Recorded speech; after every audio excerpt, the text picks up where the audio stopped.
안녕하세요, 다니쌤입니다. 지금 2024년이죠. 내년 2025년이 되면요, 우리나라가 초고령 국가가 된다고 합니다. 노인들이 많아지는 거죠. 자, 그러면 남성이 많을까요, 여성이 많을까요? 네, 여성이 압도적으로 많다고 합니다. 자, 그런데 문제가 있습니다. 여성이요, 남성보다 노후가 훨씬 더 위험하다고 합니다. 여성의 노후가 왜 위험한지, 또 그 문제를 어떻게 해결할지. 자, 지금 50대 여성이라고 하면요, 오늘 영상 꼭 보시기 바랍니다. 자, 기대 수명을 보여주고 있어요. 여기 녹색은 여성이고 파란색은 남성이에요.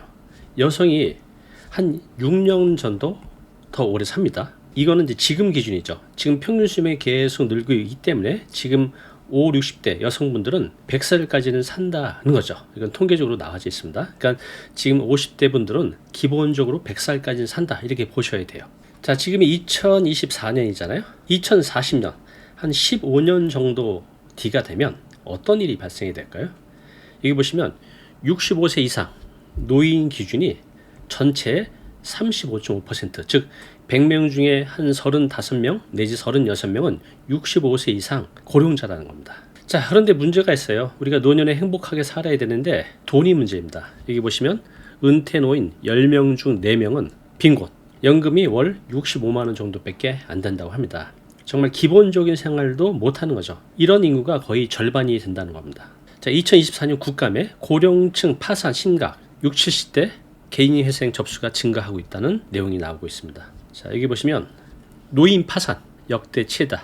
전 연령층에서 이 노인층이 가장 증가폭이 크다는 겁니다. 여기 보시면 개인 파산 10명 중에 4명이 60대 이상이라고 합니다. 근데 이게 더 문제가 뭐냐면 이게 계속 증가하고 있어요. 노년에 돈을 잘 지키면서 행복하게 살아야 되는데 노인인 빈곤, 노인 파산으로 빠지면서 굉장히 힘든 삶을 사는 노인들이 증가하고 있다는 겁니다. 자, 근데 여기서 문제가 있어요. 여성과 남성, 제가 시작할 때 여성이 훨씬 더 노후에 위험하다고 말씀을 드렸잖아요. 네, 그렇습니다. 여성의 노후 빈곤 심각. 여기 보시면 60세 이상, 그죠? 60세 이상 기준으로 보면 여기 녹색이 여성이고요. 여기 주황색이 남성이에요. 자, 여성이 얼마나 많죠? 네, 71.5%. 여성들이 수명이 더 길기 때문에 혼자 사는 분들이 훨씬 더 많은 겁니다. 이게 문제예요. 돈이 있으면 상관없는데 이렇게 노년에 혼자 살고 돈까지 없으면 굉장히 힘든 삶을 살아가겠죠. 자, 질문 하나 드릴게요. 자, 내년입니다. 2025년 독거노인 중에 여성의 비율 얼마나 될 것 같아요? A, B, C, D 한번 맞춰보시기 바랍니다. 네, 좀 전에 제가 잠깐 말씀드렸어요. 정답은 C입니다. 약 72%. 독거노인 중에 혼자 사는 여성이 100명 중에 72명이라는 겁니다. 굉장히 많죠? 자, 2025년 이게 무슨 해죠? 네, 우리나라가 초고령 국가가 되는 해입니다. 내년이에요. 얼마 안 남았습니다.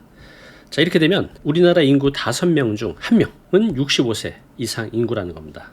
자, 그리고 현재 내년이야 현재도 여성 5명 중 1명은 이미 65세 이상의 인구로 되어 있습니다.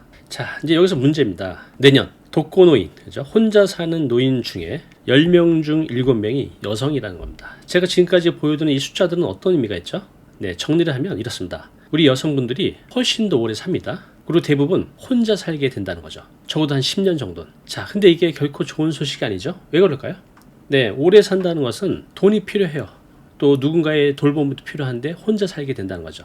지금 이제 50대 여성분들은 60대, 70대, 80대를 살아보지 않았기 때문에 노후 빈곤, 노후 파산 이런 것들을 보면 피부에 잘 와닿지 않죠. 자, 그래서 여성의 노후가 왜 위험한지 제가 4가지로 정리해서 말씀드릴게요. 한번 들어보시기 바랍니다. 네, 지금 이 화면 어떤 화면인지 아시겠어요? 지금 40대 한 중반 또 지금 50대 이상 분들은 당연히 아실 거예요. 예전에 TBC 방송국에서 했던 프로그램인데요. 장수 만세였어요.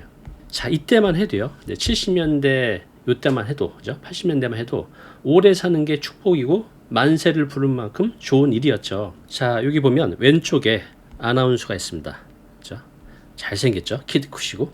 이분 이름이 뭐죠? 네, 황인용 아나운서입니다. 이때만 해도 한 30대, 40대 그랬을 거예요. 자, 이분이 지금 80대 중반입니다. 이 옆에 계신 이분들의 나이가 된 거죠. 한 70대에서 많은 80대 돼 보이고 여기 앉아 계신 분, 요 두 분의 부모님일 거예요. 이렇게 온 가족이 나와서 아주 즐겁게 사는 모습을 보여줬습니다. 이때만 해도 자식들이 부모를 모시는 게 당연했죠. 자, 그런데 한 세대, 두 세대만 바뀌었습니다. 자식들이 부모를 모시지 않습니다.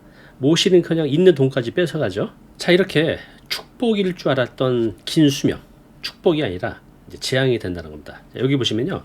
자, 여성이 남성보다 평균 6년에서 8년 더 오래 산다고 합니다. 자, 그리고 결혼할 때 보면 저희 아버지하고 어머니 나이 차도 9살이었거든요. 지금도 보면 대체로 남성이 여성보다 나이가 많아요. 한 평균 3살에서 5살. 자, 그렇게 되면 결혼해서 노년에 여성이 남성보다 평균 수명도 더 높고 남자가 여자보다 결혼할 때 나이도 더 많다 보니 평균적으로 남편이 돌아가신 이후에 여성 혼자 10년 이상을 혼자 살아야 된다는 겁니다. 자, 10년을 이제 산다고 하면 혼자 살아도 돈이 필요하잖아요. 월 한 150만 원 정도 필요하다고 하면 10년이면 1억 8천. 물가 상승률을 고려하지 않아도 이 정도 돈이 있어야 된다는 거죠. 그런데 뭐 밥만 먹고 사나요? 노년이 되면 몸이 아픕니다. 의료비가 점점 증가를 해요. 또 혼자 살다가 만약에 치매를 걸리게 되면 참 이건 너무 상상하기도 힘든 끔찍한 일이 되는 거죠. 자, 두 번째는요. 경제 활동의 잔인한 현실입니다. 이제 저희 부모님 세대만 해도 남편이 나가서 일을 하고 아내는 집안일을 하는 게 당연했어요. 그죠? 근데 지금은 이제 맞벌이를 많이 하죠.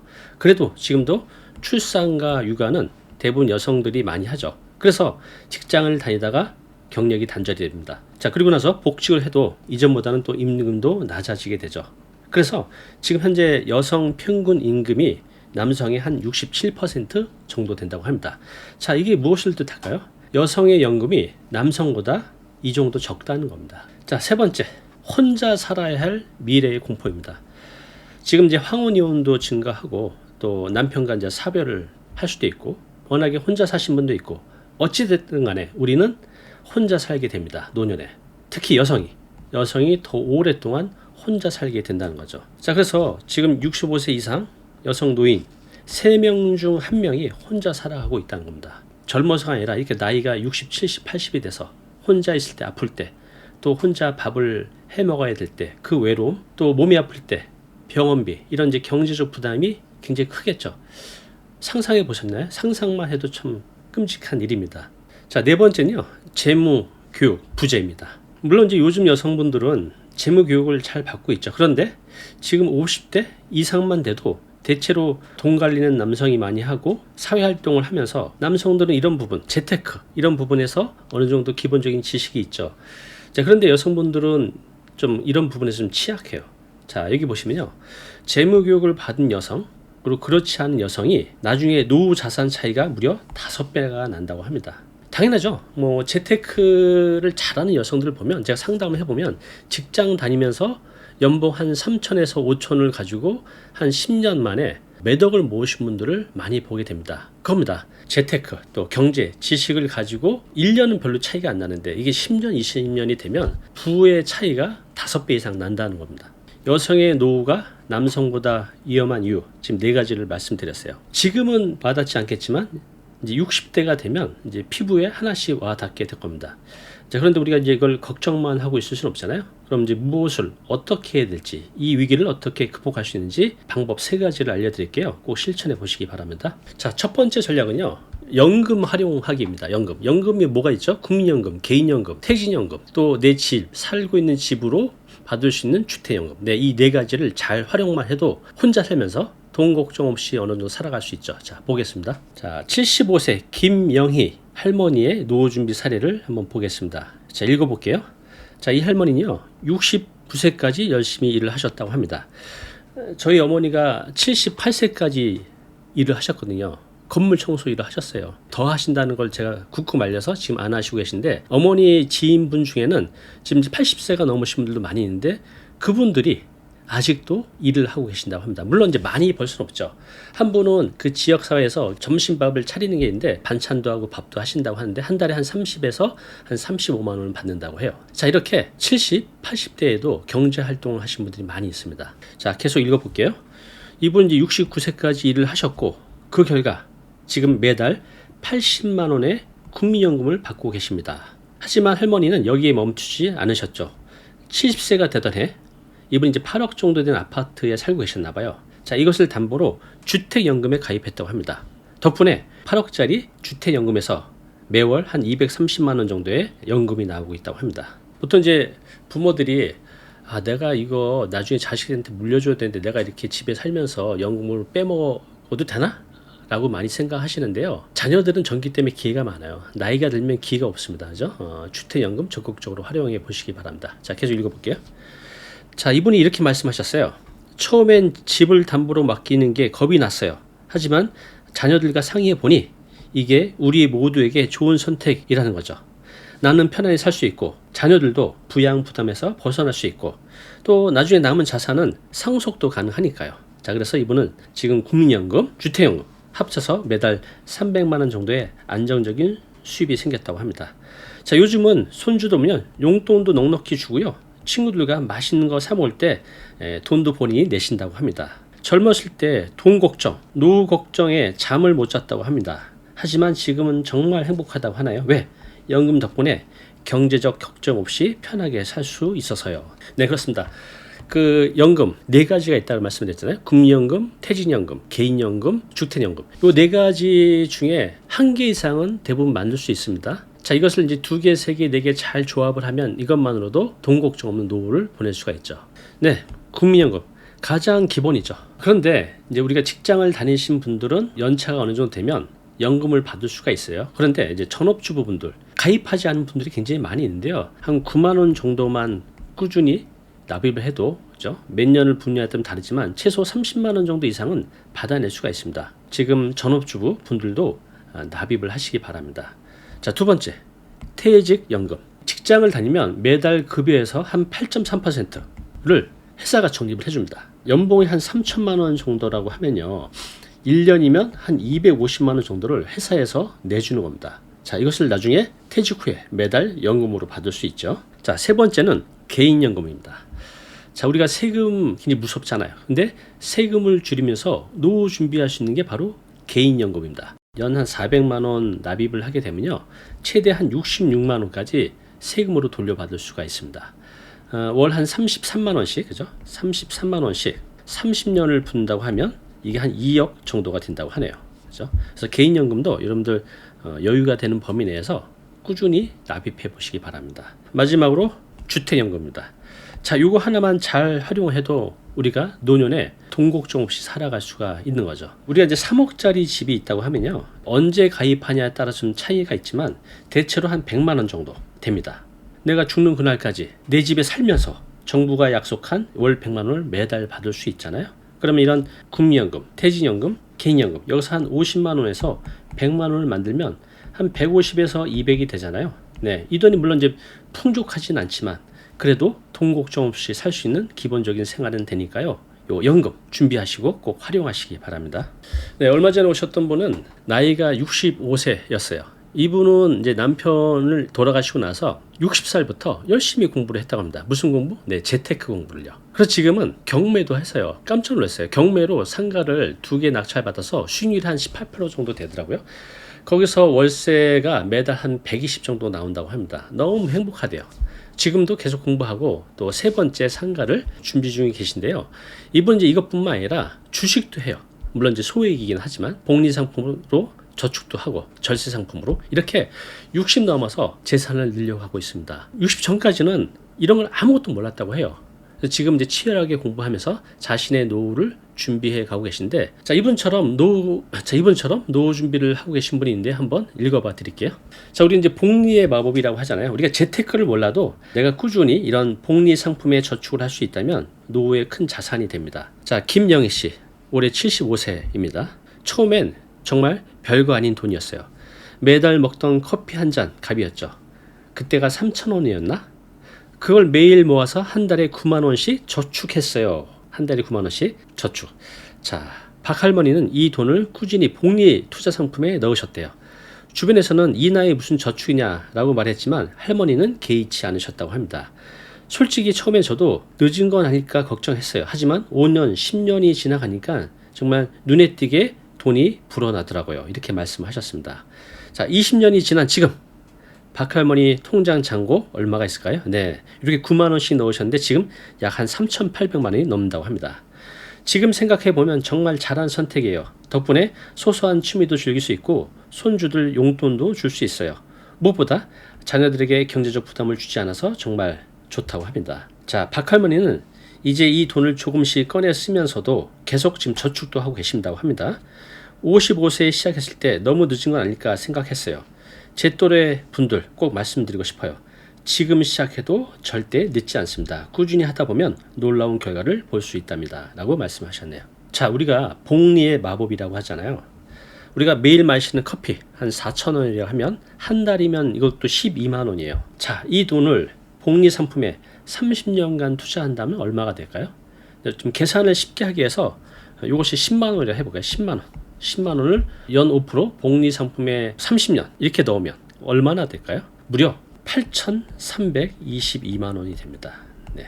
물론 긴 세월이지만 우리가 40대, 50대, 60대 이렇게 매달 10만 원씩 넣으면 내가 70대에는 이 정도 목돈이 생긴다는 거죠. 자, 얼마나 소중한 돈입니까? 적은 돈이라도 꾸준히 저축하는 것도 내 노후에 목돈을 만들 수 있는 하나의 방법입니다. 얼마 전에 상담 오셨던 분이 저하고 나이가 비슷하더라고요. 그분 이제 50대 중반이 넘었는데 그분 이제 은퇴를 했어요. 집에서 쉬고 계시더라고요. 저한테 이제 이런 질문을 하더라고요. 언제까지 일을 하실 거예요? 갑자기 이런 질문을 하시는 거예요. 제가 그래서 글쎄요, 생각 안 해봤지만 저는 그냥 죽는 그날까지 할 것 같은데요. 진심입니다. 제가 이제 부동산도 하고 유튜브도 하고 블로그도 하고 뭐 여러 가지 하고 있는데 재밌어요. 또 뭔가 새로운 도전하는 것들 또 돈이 되고 그래서 저는 죽는 그날까지 평생 현역으로 살아갈 예정입니다. 자, 우리가 이게 중요해요. 전략 세 번째는요. 평생 직장이 아닌 평생 직업을 만드는 겁니다. 물론 쉽지 않죠. 그렇지만 충분히 가능해요. 그렇게 하신 분들이 굉장히 많이 있거든요. 살펴보겠습니다. 자, 뉴스 기사인데요. 인생의 늦은 때는 없다. 여기 95세에 그림을 배워서 98세에 개인전을 연 할머니. 예, 뉴스에 나왔습니다. 자, 이런 분이 실제로 있습니다. 자, 김춘자 할머니 74세인데 이분이 60세 우연히 동네 문화센터에서 수채화 강좌를 듣게 되었습니다. 처음에는 취미로 시작을 했는데 그림에 대한 열정이 점점 커졌어요. 매일 3시간씩 그림을 그리기에 몰두했고 5년 후에는 지역 미술대회에서 입상하기도 했습니다. 70세가 되던 해 김 할머니는 지난 10년간의 작품들을 모아서 첫 개인전을 열었다고 합니다. 전시회는 큰 호응을 얻었고 지역 신문에도 소개가 되었다고 합니다. 늦게 시작했지만 그림을 통해서 제2의 인생을 살게 되었다고 말씀하십니다.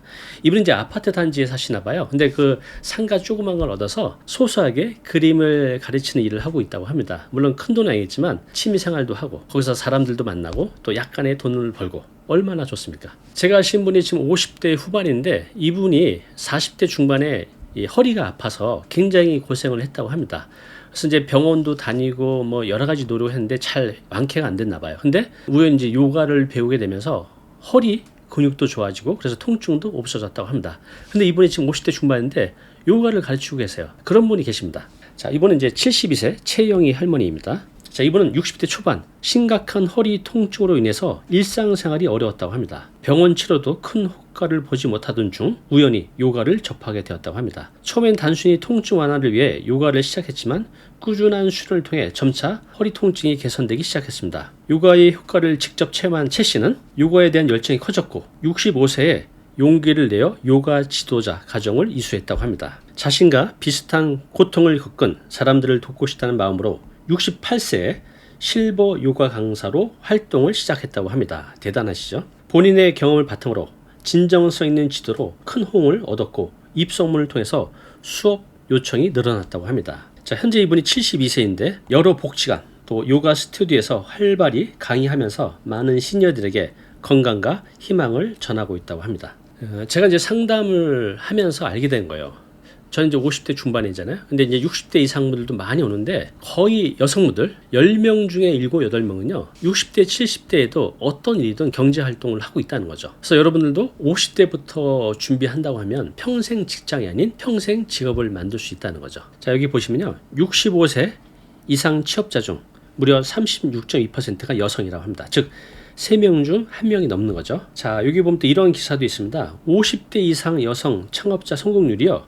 20, 30대보다 15% 더 높다고 합니다. 네, 경험이 무기가 되는 시대입니다. 자, 이제 정말 나이는 숫자에 불과한 것 같아요. 여러분들의 경험, 지혜, 열정만 있다고 한다면요. 충분히 준비를 해서 평생 현역으로 살아갈 수 있다는 겁니다. 자, 지금 이제 막막하실 거예요. 50대 이제 중반이 넘어가면 내가 어떻게 평생 현역으로 직장이 아닌 직업인으로 살아갈 수 있을까? 관심이 없어서 그래요. 관심 갖고 찾아보면요, 60대 이후에도 할 수 있는 것들이 너무나 많습니다. 관심을 갖고 있으면 자석처럼 내가 할 만한 것들이 딸려오니까요, 꾸준히 찾아보시기 바랍니다. 자, 마지막으로 한 분의 사례를 더 읽어 드릴게요. 자, 71세 윤경자 할머니의 이야기입니다. 이분은 60대 후반 남편과 사별을 하고 우울증을 겪었다고 합니다. 외로움을 달리기 위해서 65세 지역 동물보호소에서 봉사활동을 시작했다고 합니다. 처음에는 단순히 시간을 보내기 위해서 시작한 봉사였지만 점차 동물들과 교감하면서 삶의 새로운 의미를 발견하게 되었다고 하네요. 특히 버려진 동물들을 돌보는 일에서 큰 보람을 느꼈다고 합니다. 자, 이런 봉사 경험이 쌓이면서 윤 씨는 반려동물 돌봄에 대한 전문 지식을 배우고 또 익혔다고 합니다. 그래서 68세에 반려동물 관리사 자격증을 취득했고, 자, 이것을 바탕으로 69세에는 반려동물 돌봄 서비스를 시작했다고 합니다. 자, 이분 이제 나이가 현재 71세이신데요. 지역 내에서 신뢰받는 반려동물 돌보미로 활동하고 있다고 합니다. 이제 주로 출장이나 여행 가는 이웃들이 이 반려동물을 맡기고 가잖아요. 또 노령의 반려동물을 하는 이제 특별 케어 서비스도 제공한다고 하네요. 자, 이렇게 여러분들의 취미 또 여러분들이 하고 싶었던 일을 꾸준히 하게 되면 직업으로 발전될 수 있는 기회를 찾을 수가 있다는 거죠. 한번 해보시기 바랍니다. 자, 그럼 오늘 내용 정리하겠습니다. 여성의 노후는 깁니다. 그리고 혼자 사는 기간도 길어요. 최소 10년 이상 된다고 말씀드렸습니다. 자, 그래서 세 가지 전략이 필요해요. 국민연금, 퇴직연금, 개인연금, 주택연금. 이 네 가지만 잘 활용해도 어느 정도 노후 준비가 가능하다는 거죠. 자, 두 번째는요, 재테크에 관심을 가시기 바랍니다. 좀 전에 제가 말씀드린 사례처럼 부동산 재테크, 또 금융 재테크, 또 이거 잘 모르면 복리 상품에 꾸준히 오랫동안 저축한다는 거.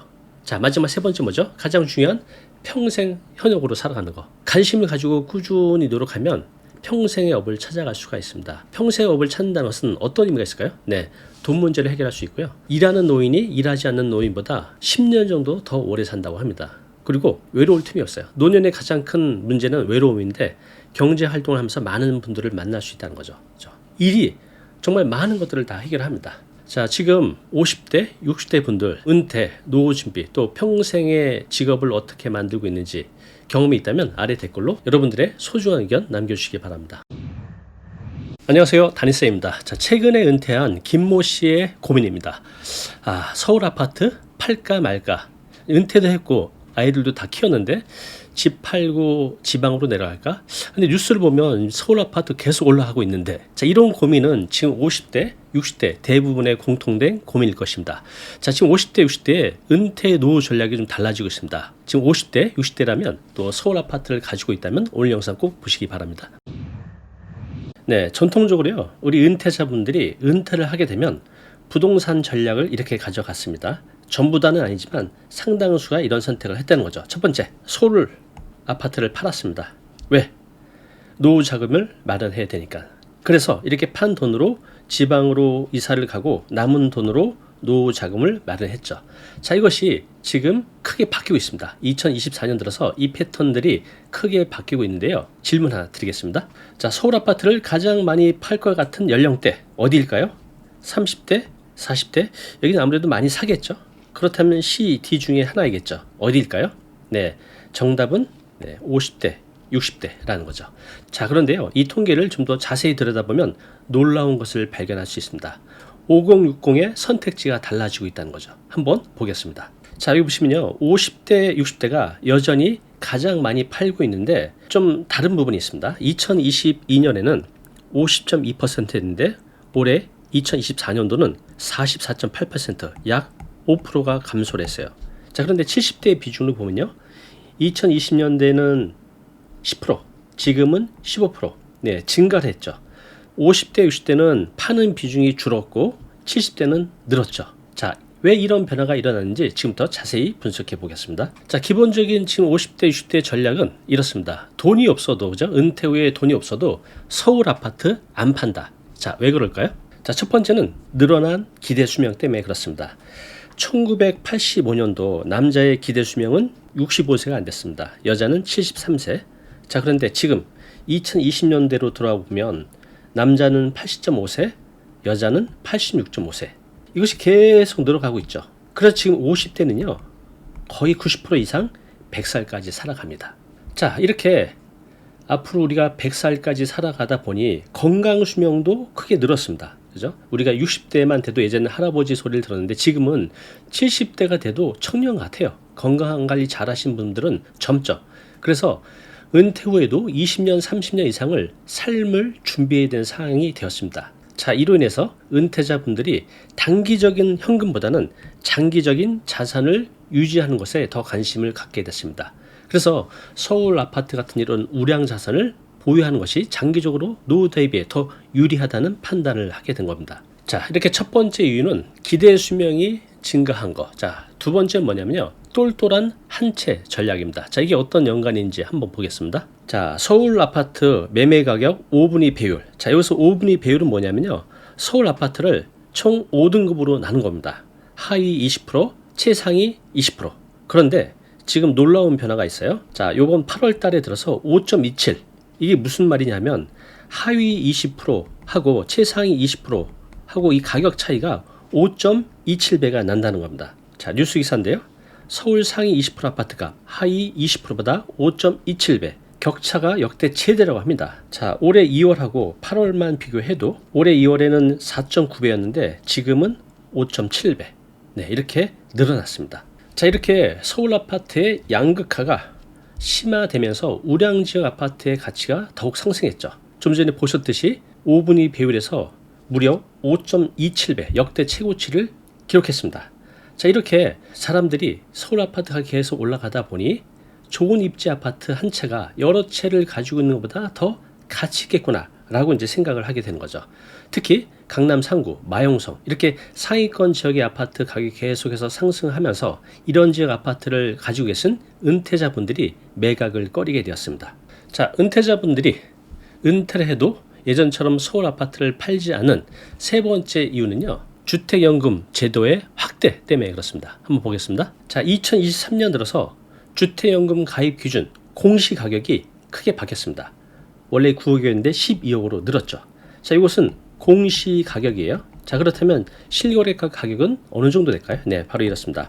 시세가 한 17억에서 18억 정도 되는 아파트도 이제 주택연금에 가입할 수 있게 됐습니다. 자, 이렇게 주택연금을 통해서 안정적인 현금 흐름을 확보할 수 있게 됐죠. 이제 이런 고가 아파트들도. 그래서 서울 아파트 소유자들이 집을 팔지 않고도 노후 생활 자금을 마련할 수 있게 됐습니다. 그래서 이제 서울 아파트를 팔지 않고 갖고 있을까 하는 분들이 점점 많아지게 된 겁니다. 자, 50대, 60대 은퇴자들이 서울 아파트를 은퇴해도 팔지 않는 이유는요, 은퇴 후에도 계속되는 경제활동 때문에 그렇습니다. 자, 많은 분들이 50대, 60대가 돼서도 은퇴를 하잖아요. 그런데 은퇴 후에도 다양한 경제활동을 합니다.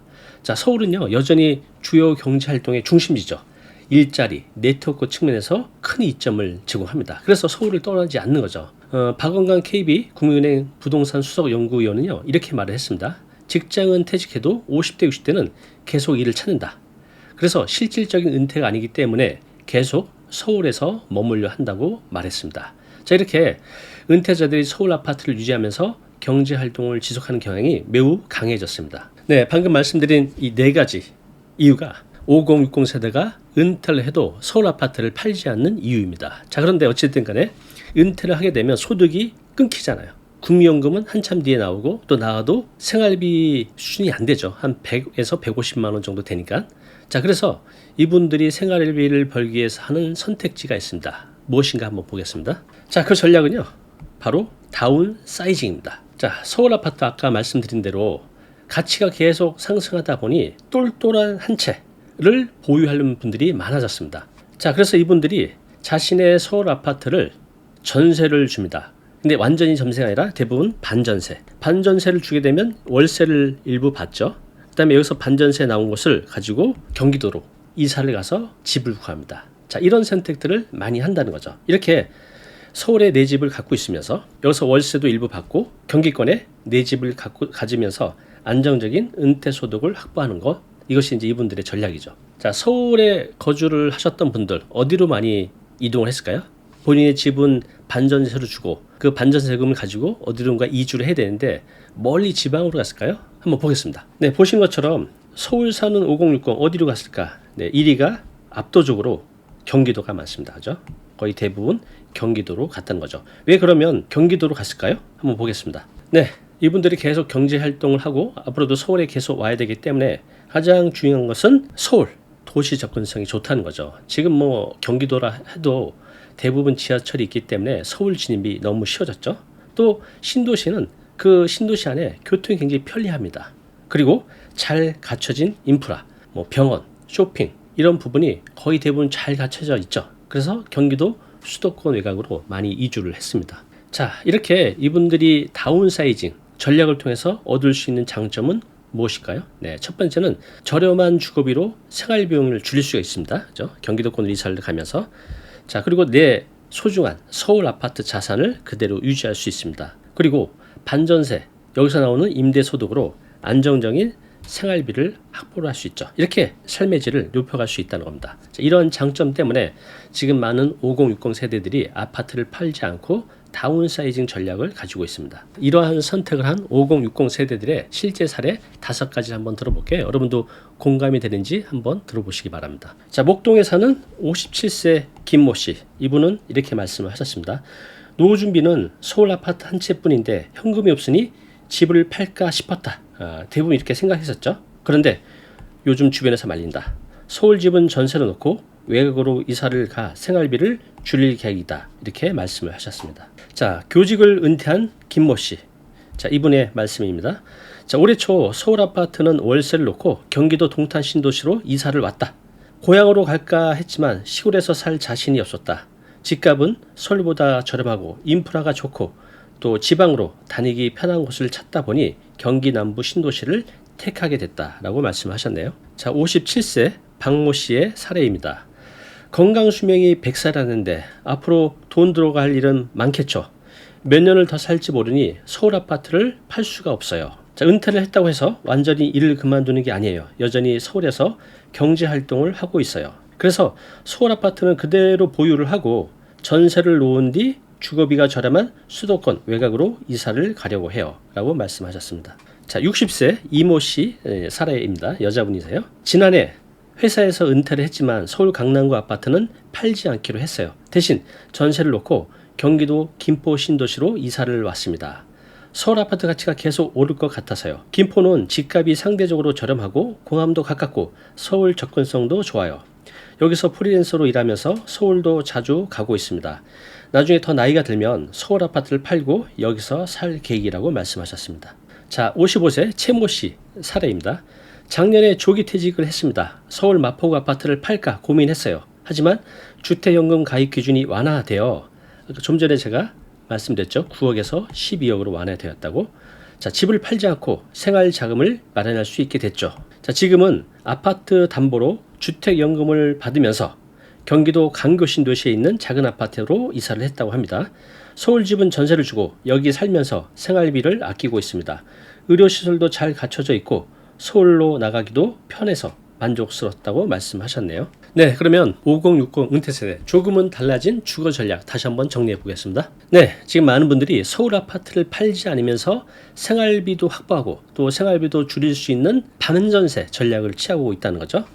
자신의 서울 아파트 반전세 뭐죠? 일부는 보증금으로 일부는 월세로. 그래서 이 월세로 생활비로 쓰고 여기서 나온 보증금으로 경기도권 아파트로 이사를 가는 거죠. 이렇게 서울의 아파트의 가치를 유지하면서 생활비도 절약할 수 있는 전략을 취하고 있습니다. 자, 그리고 선호되는 이주지, 이사를 가야 될 거 아니에요. 자, 신도시로 이사를 많이 갔습니다.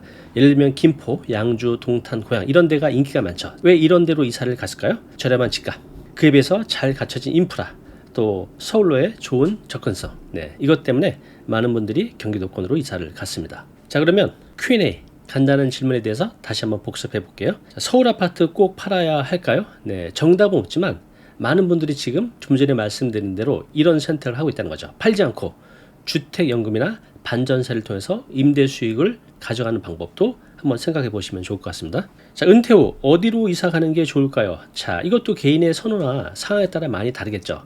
그런데 많은 은퇴자분들이 결국은 경기도 수도권 신도시로 이사를 갔다고 합니다. 자, 주택연금 어떤 경우에 고려해 볼 만한가요? 네, 물론 서울 아파트로 주택연금을 받는 것이 최고의 선택이라고 할 수는 없어요. 그렇지만 내가 현금 흐름이 필요하고 또 집을 팔지 않을 경우 하나의 선택지가 될 수 있겠죠. 자, 은퇴 후에도 서울에 살고 싶다면 어떻게 해야 할까요? 답은 앞에 다 말씀을 드렸어요. 내가 서울 아파트를 반전세를 주고 경기도 신도시에 작은 평수 이사 오고 또 서울의 반전세로 나온 월세 소득으로 살아가는 방법. 네, 이 방법도 하나의 선택지가 될 수 있을 겁니다. 네, 우리 은퇴 후에 지금 5060 100만 돌이라고 하잖아요. 한 해에 100만 명씩 태어난 이분들이 은퇴를 하고 있습니다. 근데 이분들이 자신의 선배와는 좀 다른 형태를 하고 있다는 거죠. 여러분들은 어떤 선택지가 있는지 아래 댓글에 여러분들의 생각을 적어주시기 바랍니다. 안녕하세요, 다니쌤입니다. 자, 지금 50대인가요? 저도 50대인데요. 지금 50대 직장인 분들이라면 이런 고민하고 계실까요? 잘리면 어떡하지? 네, 그런데요, 이런 고민은 여러분만의 고민이 아닙니다. 자, 최근에 보험연구원 조사에 따르면요, 비은퇴자, 즉 아직 은퇴하지 않은 직장인 10명 중에 8명 이상이요, 은퇴 후 소득 공백 기간에 제대로 준비를 못하고 있다라고 답변했습니다. 자, 지금 50대 현실, 여러분들이 생각하는 것보다 훨씬 더 냉혹합니다. 자, 지금 얼마나 냉혹한 현실을 맞이하고 있는지, 이 냉혹한 현실을 어떻게 극복할지 알려드리겠습니다. 지금 50대라면요, 오늘 영상 꼭 보시기 바랍니다. 네, 뉴스 기사 하나 보겠습니다. 라이나 전성기 재단에서 나온 보고 자료인데요.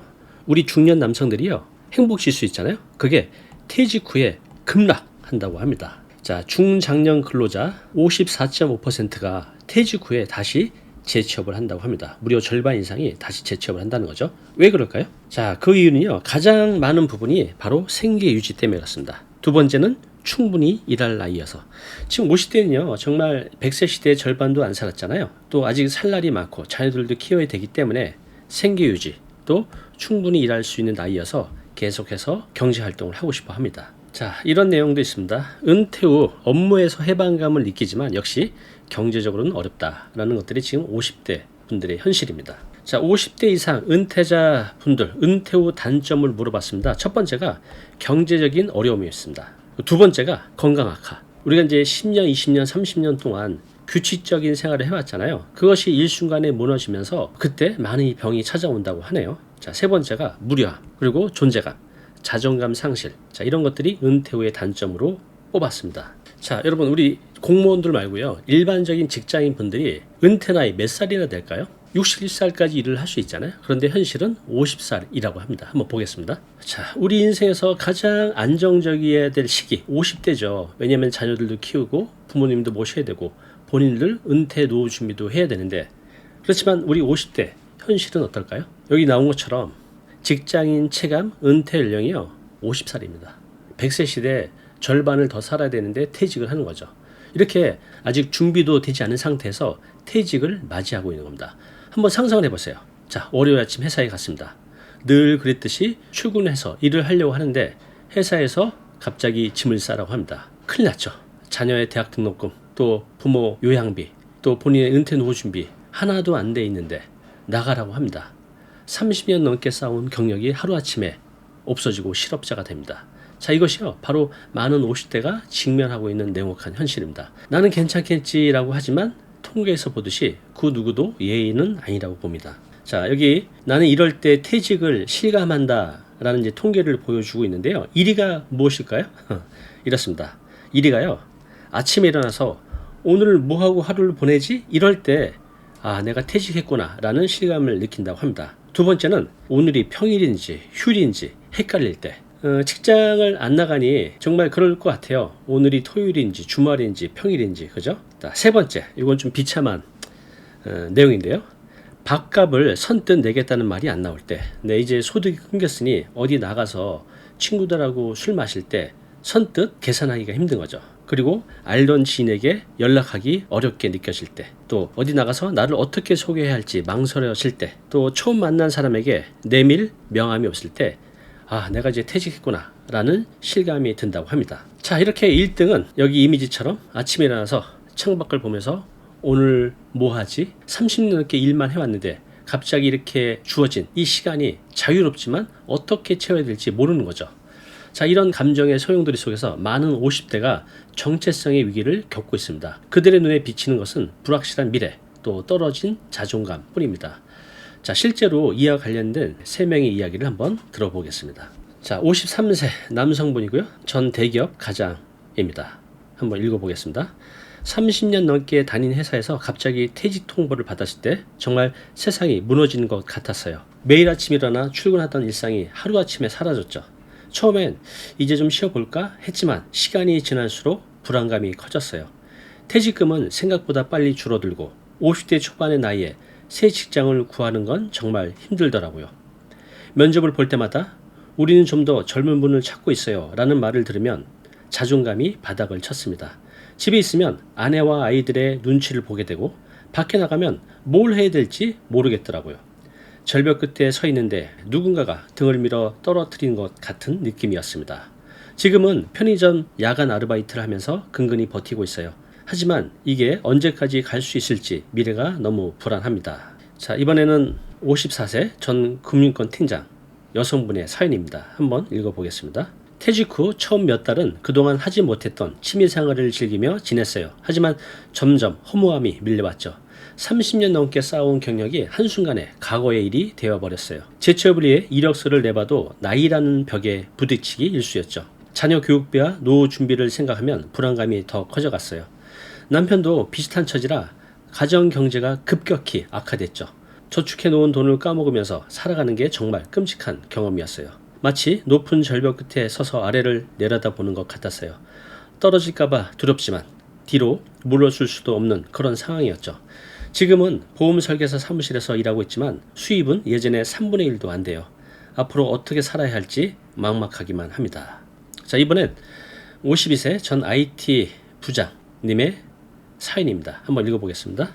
퇴직 통보를 받고 처음엔 내가 뭘 잘못했나 자책했어요. 하지만 이게 개인의 문제가 아닌 사회적 현상임을 깨달았죠.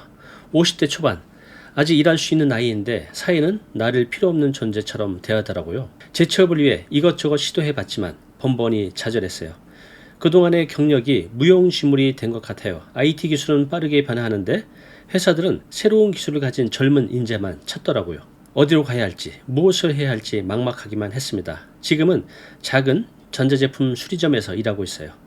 수입은 예전의 절반도 안 되지만 그나마 일할 곳이 있다는 것에 감사하며 살고 있습니다. 네, 우리 직장인분들이 직장 다니면서 퇴직 후의 삶을 한번 상상을 해보죠. 그런데 상상한 거 하고요, 이게 현실로 왔을 때는 그 피부로 느껴지는 게 하늘과 땅 차이만큼 크다고 합니다. 자, 그래서 50대 퇴직 후의 재정적 어려움이 어떻게 다가오는지 좀 더 여러분들의 현실감 있게 전달을 해드리겠습니다. 자, 퇴직을 하게 되면 가장 큰 부분이 재정적인 어려움이죠. 네, 매달 받던 월급이 하루아침에 끊기니까 이게 얼마나 힘들겠어요. 한평생 열심히 일했지만 퇴직금도 눈 깜짝할 사이에 사라집니다. 왜 그렇죠? 자녀 대학 등록금, 결혼 자금, 전세금 보조, 부모님의 의료비, 요양비, 자, 이런 것들 때문에 퇴직 후에 퇴직금이 순식간에 바닥을 드러냅니다. 자, 그런데 기대하는 국민연금 아직 멀기만 하죠. 50대 중반에 퇴직하면 적어도 연금 수령까지 10년은 더 기다려야 해요. 자, 이 긴 시간 동안 어떻게 생활해야 될지 많은 분들이 밤잠을 못 이루고 고민하고 있다고 합니다. 자, 그래서 재취업을 도전하죠. 자, 그런데 쉽지 않습니다. 나이 때문에 면접에서 번번이 탈락합니다. 그리고 겨우 일자리를 구해도 급여는 기존의 절반도 안 되는 게 현실이죠. 자, 이렇게 평생 모아둔 저축을 조금씩 까먹으면서 살아가는 모습을 상상해 보시기 바랍니다. 그 불안감, 그 초조함이 얼마나 클까요? 그것이 지금 50대 분들이 겪고 있는 현실입니다. 자, 그럼 퇴직 후에 실제로 어려움을 겪고 있는 두 분의 사례를 보겠습니다. 자, 퇴직하고 나서 처음 몇 달은 이제는 좀 쉬어야지 하는 마음이었어요. 그런데 통장 잔고가 눈에 띄게 줄어드는 걸 보니 등에서 식은땀이 나더라고요. 자, 재취업을 위해서 이력서를 내봐도 나이 때문에 번번이 고배를 마시고 지금은 퇴직금을 까먹지 않으려고 밤낮 없이 고민 중입니다. 아내와 함께 소박한 분식집이라도 차릴까 생각 중이에요. 이대로 가다간 노후에 거리에 나앉을까 두렵습니다. 이번엔 53세 여성 전직 은행원이네요. 자, 읽어보겠습니다. 30년 넘게 다닌 은행에서 명예퇴직을 했어요. 처음엔 꽤 큰 돈이 통장에 들어와서 이 정도면 좀 여유 있게 살겠다 싶었죠. 자, 그런데 현실은 달랐어요. 자녀들 대학 등록금에 큰아이 취업 준비, 늘어나는 부모님 의료비, 돈이 새는 곳이 한두 군데가 아니더라고요. 요즘은 밤마다 가계부를 들여다보며 한숨만 쉽니다. 국민연금 받을 때까지 어떻게 버텨야 할지 앞이 캄캄해요. 재취업도 알아보고 있지만 나이 때문에 쉽지 않네요. 이러다 노후에 자식들한테 손 벌리며 살게 될까 두렵다고 합니다. 네, 지금 보신 것처럼 직장에서 퇴직하면서 가장 큰 고민이 경제적 어려움입니다. 자, 그런데요, 이것보다 더 큰 고민이 있어요. 뭘까요? 특히 이제 남성분들인데요. 사회적 관계의 단절입니다. 자, 여러분들 고독사 얘기 요즘 많이 들어보시잖아요. 남성이 많을 것 같나요? 여성이 많을 것 같나요? 네, 일반적으로 남성이 더 많다고 합니다. 자, 그러면 나이대는 60대, 70대, 80대? 아닙니다. 50대가 가장 많습니다. 자, 한번 보겠습니다. 자, 고독사, 노인, 50대 남성이 가장 많다. 여기 보신 것처럼 50대 남성, 고독사가 월등히 많습니다. 60대, 70대, 80대보다 가장 힘든 세대라고 보면 될 것 같습니다. 자, 50대 남성, 한국 중장년 중 가장 외롭고 불행한 나이대라고 합니다. 이것이 지금 우리나라 50대 남성의 현실입니다. 자, 퇴직 후 중장년 남성들의 사회적 단절, 관계 단절. 자, 이것은요, 그냥 단순히 통계나 보고서의 내용이 아닙니다. 우리 주변에서 흔히 볼 수 있어요. 제 주변에서도 제 친구들 정말 많이 있습니다. 너무너무 힘들어합니다. 상상해보세요. 내가 30년 넘게 매일 출근하던 직장, 그 일상이 하루아침에 사라집니다. 이런 생각이 든다고 해요. 직장 동료들과 나누던 대화, 점심시간 때 같이 식사하던 모습, 퇴근 후에 가벼운 술자리, 이 모든 것들이 갑자기 없어집니다. 나의 사회적 관계가 거의 직장의 99%인데 이것이 하루아침에 없어지죠. 자, 그래서 퇴직 후에 이런 생각이 든다고 합니다. 나는 누구지? 한때는 팀장, 부장으로 불리면서 또 직장 내에서는 나름 존경받던 사람이었는데 이제는 그냥 집에 있는 아저씨일 뿐이라는 거죠. 그래서 자존감이 바닥을 치고 사람들을 만나는 것조차 두려워진다고 합니다. 자, 그리고 가족과의 관계도 힘들어집니다. 아내와 자녀들과 함께 있는 시간이 늘어나죠. 그런데 이것이 오히려 갈등만 더 키웁니다. 자녀들이 이러죠. 아빠는 왜 맨날 집에만 있어? 라는 말이 정말 가슴을 아프게 합니다. 경제적 압박은 이 상황을 더욱 악화시키죠. 그리고 친구들과의 만남도 점점 줄어든다고 합니다. 요즘 뭐 하냐? 이런 질문이 두려워서 약속을 피하게 된다고 합니다. 술자리에 나가서도 끼지 못하고 구석에 앉아있는 자신을 발견하게 된다고 합니다. 자, 그러다가 이제 문득 깨닫게 된다고 합니다. 나는 지금 완전히 고립되어 가고 있구나. 하지만 이 상황을 어떻게 해결해야 될지 막막합니다. 재취업 쉽지 않습니다. 새로운 인간관계 어디서 어떻게 시작해야 될지 막막합니다.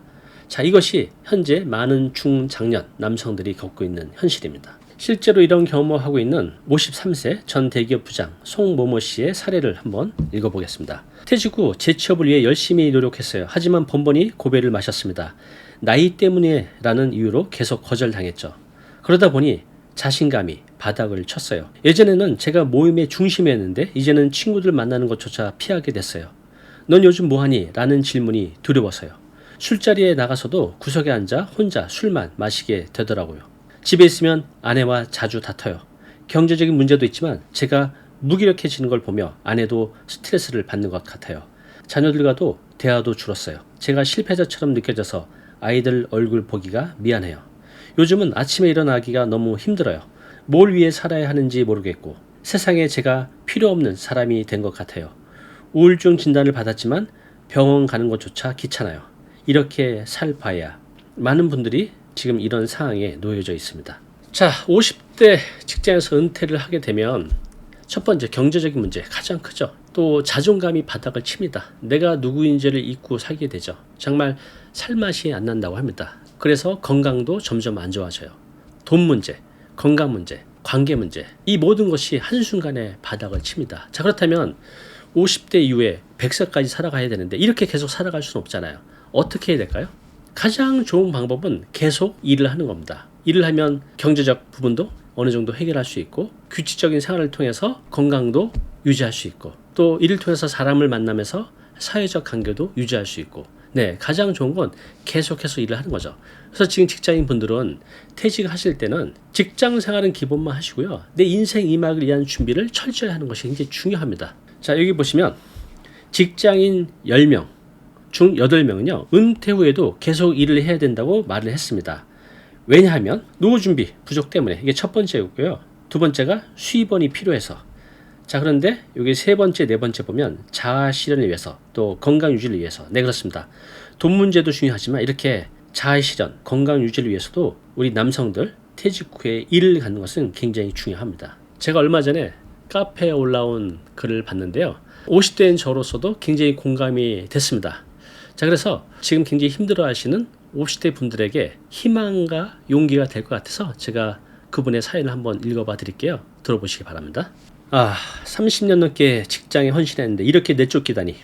네, 이런 마음이 들 거예요.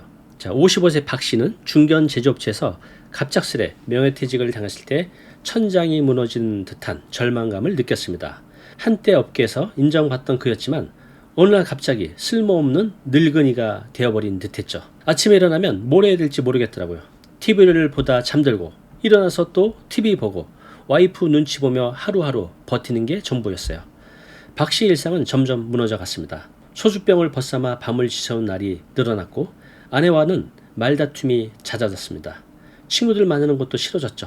뭘 해도 안 될 거야 라는 생각만 맴돌았습니다. 그러던 어느 날 아내가 동네 도서관에 사는 중년의 봄 강자를 소개했습니다. 솔직히 별 기대는 안 했어요. 그냥 집에 있는 것보다 낫겠지 싶어서 갔죠. 하지만 그 강자는 박 씨의 인생을 완전히 바꿔놓았습니다. 자신과 비슷한 처지의 사람들을 만나고 그들의 재도전 스토리를 들으면서 조금씩 희망이 보이기 시작한 거죠. 문득 깨달았어요.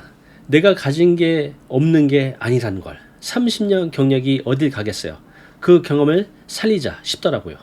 박 씨는 자신의 오랫동안 해왔던 업무와 관련 있는 중소기업 컨설팅에 도전했습니다.